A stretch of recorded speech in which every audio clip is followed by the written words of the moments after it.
All right, guys. So it looks like I am live on YouTube, and please pardon if I sound crazy, look crazy, things aren't all the way right.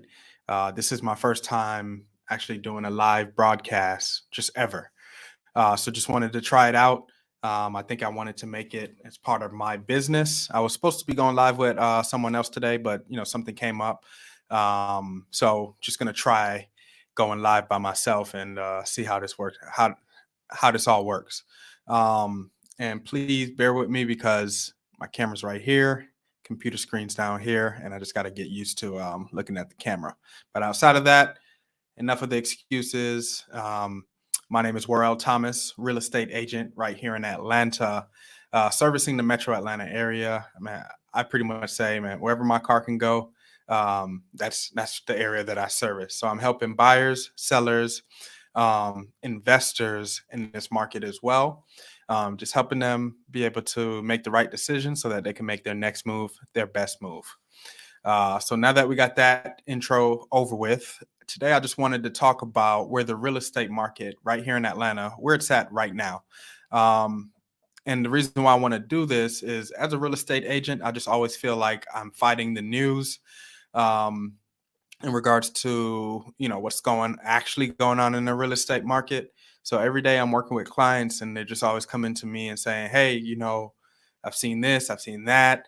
Are we going to have a crash? Are rates ever going to come down? Should I be buying right now? Should I be waiting? So I wanted to talk about what I'm actually seeing in the market right this second. And hopefully that'll be able to help you Atlantans understand how to move forward right now. One of the biggest questions that, of course, I get is should I go ahead and purchase a home? And that's kind of a very broad question. I always just take it to a point where I get to understand, where you are and what you got going on. And then we could see if it makes sense for you to go ahead and purchase. For most people, it definitely does make sense to purchase. Sometimes I'm having conversation, and some people live with their parents and don't have to pay any type of rent to stay there, or you have some people that are in just these crazy, not really crazy, but actually really good rental situations where it's so cheap for them to rent. It actually makes sense for them to just go ahead and rent versus purchasing a house. But a lot of times in those situations, it's a roommate situation. So I can use myself as an example. About 3 4 years ago, I was in a roommate situation, two other roommates, very good. I think we are paying under $500, and that's with our utilities included, to live in Sandy Springs, Georgia. And anybody knows about Sandy Springs in that area, it's not a cheap area to live in, but we found a decent townhome and we were able to make it work. So we're saving a lot of money. I think the only way that situation could have gotten better if is if one of us, or say I owned the townhouse and then turned around and then rented it to, or rented out a couple rooms to some of my friends. And then I would have been able to save the $500 I was paying a month, and probably possibly make some money too, because they would be covering the rent and I'll just be living rent free. So that is a situation where, it can be better there. But again, just want to talk about what I'm seeing in the market, specifically with a couple of the deals and a couple of people that I'm working with. Ooh, I think we just lost me.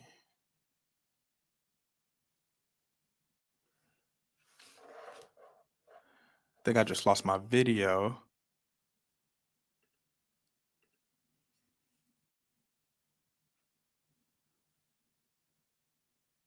Hold on, guys. I think I just lost my video. Let me see if I could save it, or I don't know what's going on here.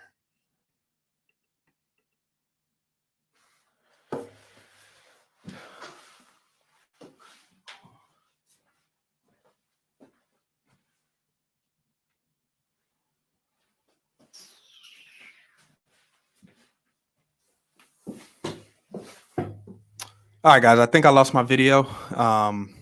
So that's just gonna be it. So, like I said, I'm very new to this live and working out the kinks, but I don't know why 5 minutes in I can't see anything. So I'll work on this in a little bit and we'll get back to it.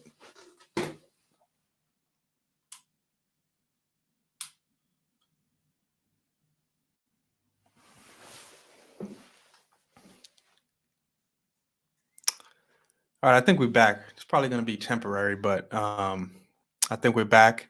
And the last thing I was just saying was, yeah, I wanted to give an example of some clients that I'm working with currently. They had to sell a house, and then they had to turn around and purchase the house that we're selling. Let's start with that, because a lot of people want to know, if I put my house up on the market, will it sell? Will it sell in time? If I have to purchase another house, what does that process look like? Because you're hearing some people saying that their homes can't sell, or they have to drop the price a little bit. But it all depends on where you're at and kind of what your area has going for it. So I will say, for my clients that I was just talking about, they live up in Cumming, Georgia, and the schools are pretty decent where they live. They live in a 2017 home, just a little bit. Um, so it's pretty new, not brand new, but pretty new. So one thing I learned about that area is that a lot of people is moving up there. One, it's kind of the place to go to. Like, if you already lived somewhat north, so say Alpharetta, Georgia, a lot of people from Alpharetta are just kind of moving a little bit further out. And as people are moving in from other states and say the city, Atlanta, they're kind of pushing out to Alpharetta. So the people in Alpharetta is kind of moving out even further.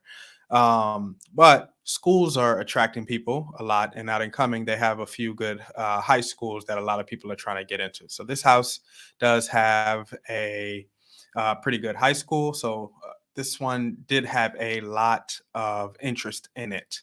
Um, it is also a north-facing home, and certain cultures value north-facing homes a lot, to the point where I had an open house at this property, and from Saturday and Sunday, over 100 people came through, all of the same pretty much demographic. We were able to get the offers during the open house, so I held an open house on Saturday. On a Saturday, it was from 12 to 4. So yeah, 4-hour open house on Saturday. Over 40 people came. Well, 40 people, yeah, definitely over 40 people. 40 people, that's how I was able to get the sign in of 40 people. But I ran out of sign in sheets, and I didn't have time to get my Google sheet up. And I'm pretty sure another, 15 to 20 came through. The second day, I held a 2-hour open house, and about 20 people came through. So through all of that, we were able to generate several offers. So here we go again, right? If you listen to the news, or if you read in the news, a lot of the information is on a national level. So what's going on in Omaha, Nebraska is not going on in Atlanta, Georgia, just two completely different markets. Um, so in this situation, good school zone, you could say pretty good location, and a newer home. So cookie cutter home, ready to move in, what we'll call in real estate a cream puff, right?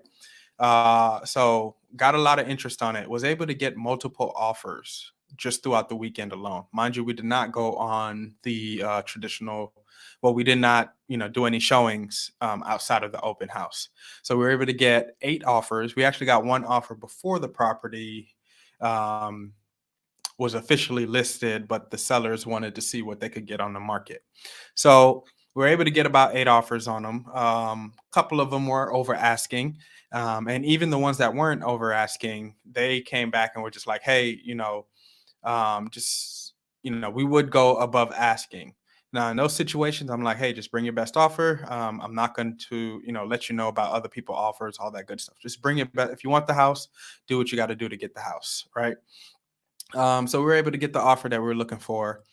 Crazy enough, we went on the contract for a couple of days, and that buyer, the first buyer, ended up having to back out because they just wasn't feeling too confident about their financing, and interest rates were kind of jumping all over the place.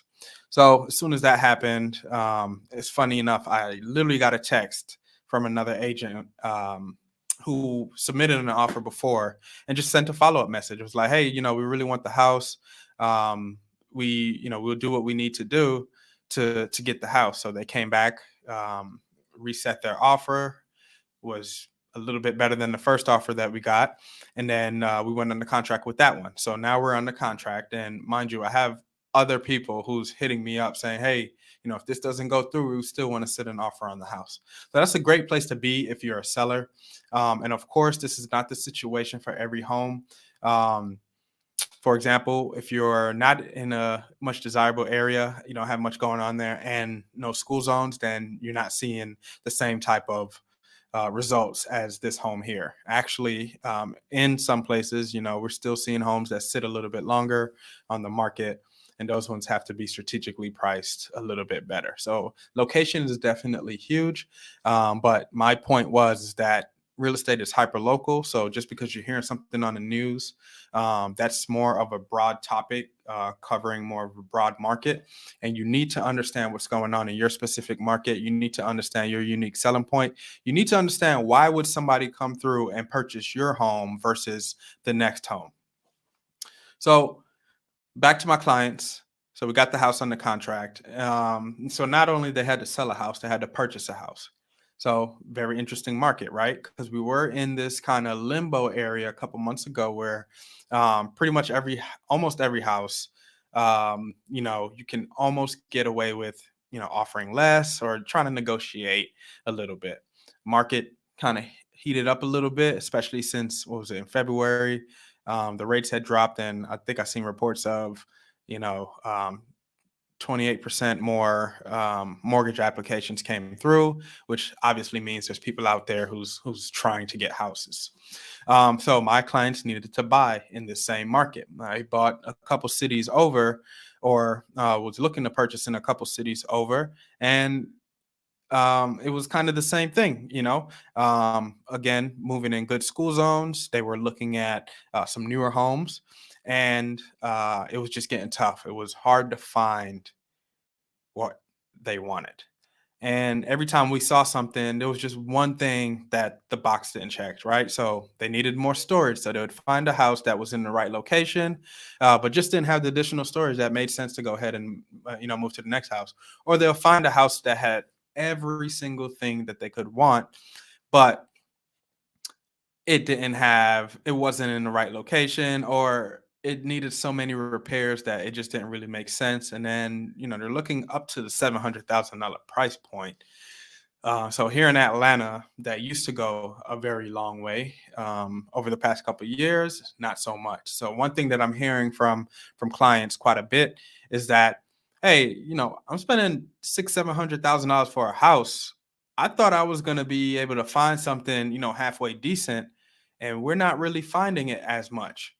So what we're learning is that, yeah, those houses are actually popping up on the market, but they're just going pretty quickly. So you got to be ready. This is almost like 2021 again, where everybody's like, no, there's no inventory. There's no inventory. It's like, no, inventory pops up. It just doesn't last for long, right?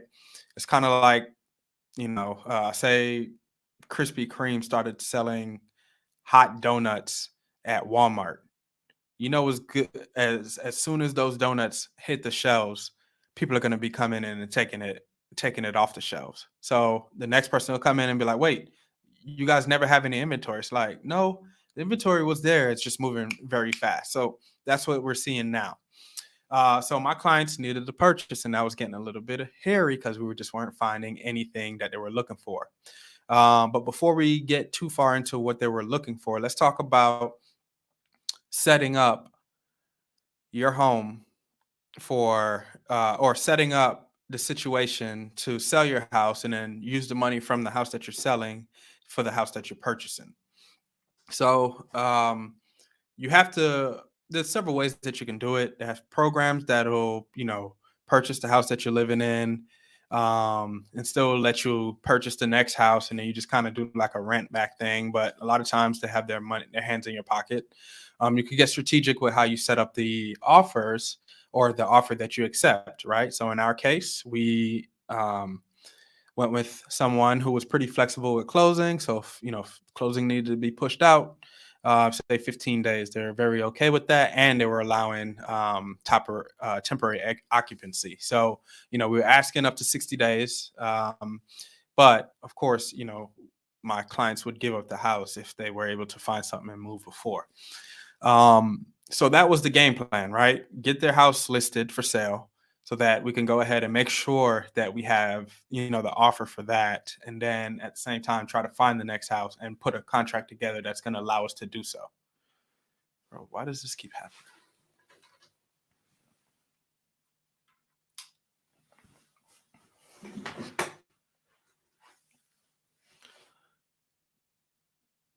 All right, we're back. I got some I got some camera issues that I got to take care of, but I think I know what's going on.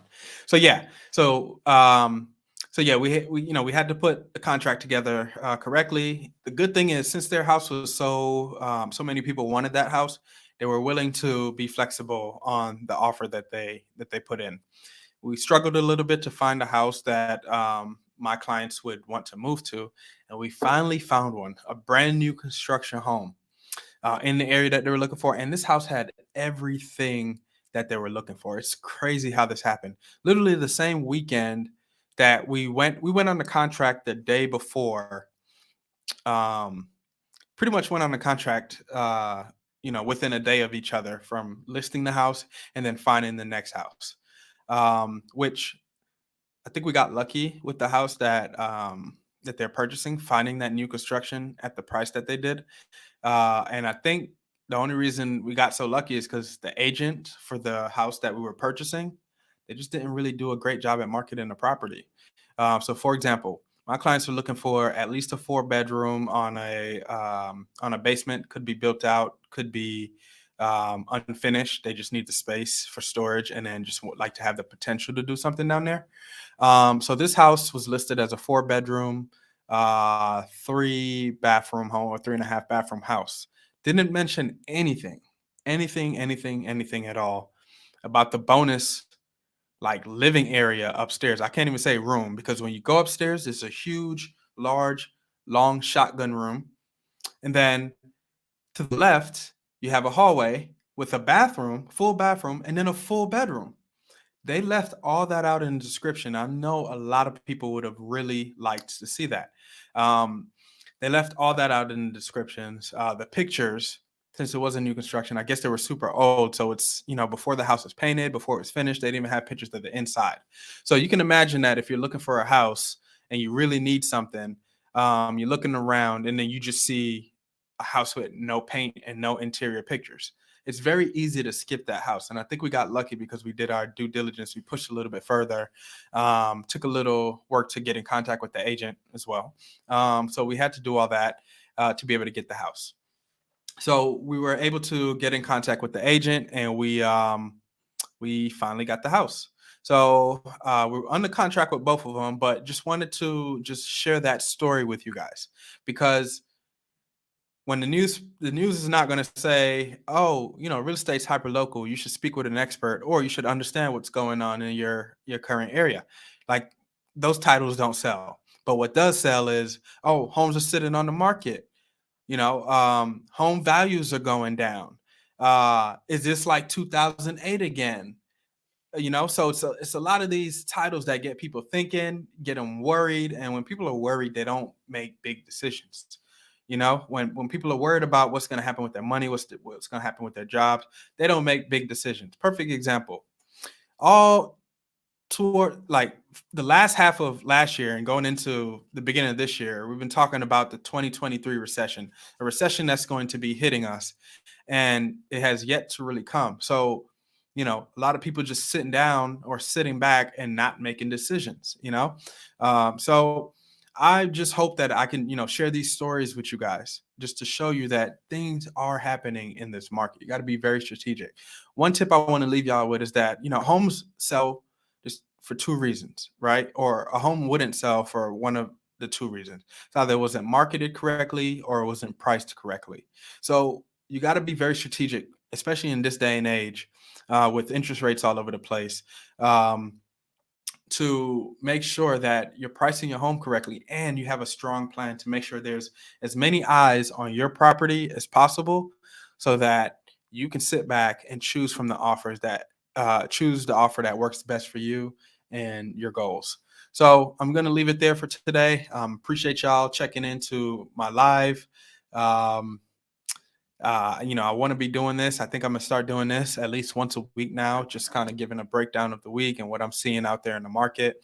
And I just want to be that catalyst. I want to be that person that's really giving you the in the trenches type news. That's what I should call this, in the trenches, in the field, something like that. Because this is the real stuff. You know what I'm saying? Like, this is from the experts. All day I'm fighting the news. I'm fighting people, fighting with people who's, talking negative about realtors and the housing market. But at the same time, I'm watching people find success in all this. I mean, look at what all the investors like. It's funny, the news come out and the everyday person is just kind of, they're scared, they don't know what to do. But then you see these investors coming in cash heavy, buying everything. Why are they buying everything? Why would these companies put so much money into real estate? Because they know for sure they can make their money back. If you look at any chart, go back and look 20 years on any chart, 40 years on any chart, I guarantee you we are above any point from 20 years ago. So if you could sit a dollar somewhere and it's going to gain a certain percent of interest over the years, even if in between it goes up and down, it's really the big picture. It's the grand scheme of things. That's what always matters, and that's what matters in real estate, right? So if you can get to a point where you can own real estate, park your money into real estate, invest in the real estate, I would definitely say please do it. It's one of the most tried and true ways of building wealth. I can guarantee you that there's not one wealthy person out there that doesn't own a piece of real estate. Got to, right? So my biggest thing is you got to pay to live somewhere anyway. Why not let it be some type of financial vehicle for you at some point? So that's all I have today. Again, Worrell Thomas, residential realtor, servicing the Metro Atlanta area. And of course, let's get together so I can make your next move your best move.